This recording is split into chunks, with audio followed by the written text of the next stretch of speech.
Hapana ere ane namba muponere zisore gondo. Hapana ere ane namba muponere zisore gondo. Pane masele bagabuda offside nezuro. Pane masele bagabuda offside nezuro. Eti no inau peshona kwete chindau.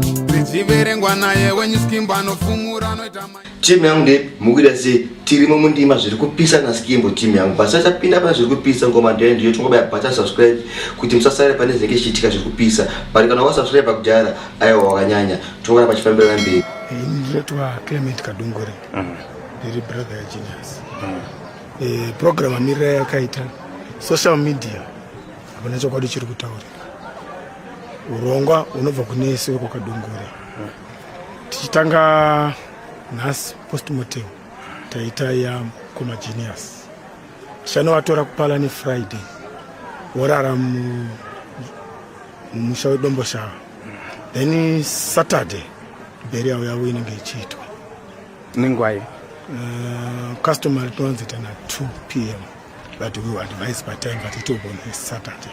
Okay, pane vanhu vari kunzi uyai kune party iri kuMso Friday all white party vanhu vese kana kuti pane vanhu vashoma shoma vachauya sisu sefamily kwakadungura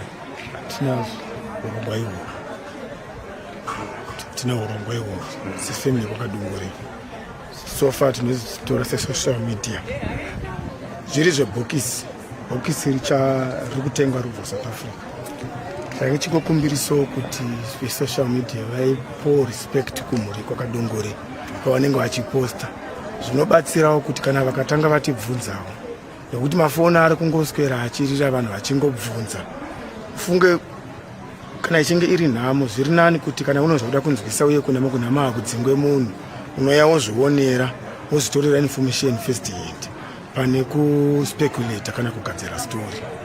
It's not a good send off to our hero. Hapana ere ane namba muponere zisore gondo. Hapana ere ane namba muponere zisore gondo. Pane masele bagabuda offside nezuro. Pane masele bagabuda offside nezuro. Eti no inau peshona kwete chindau. Zichiverengwa naye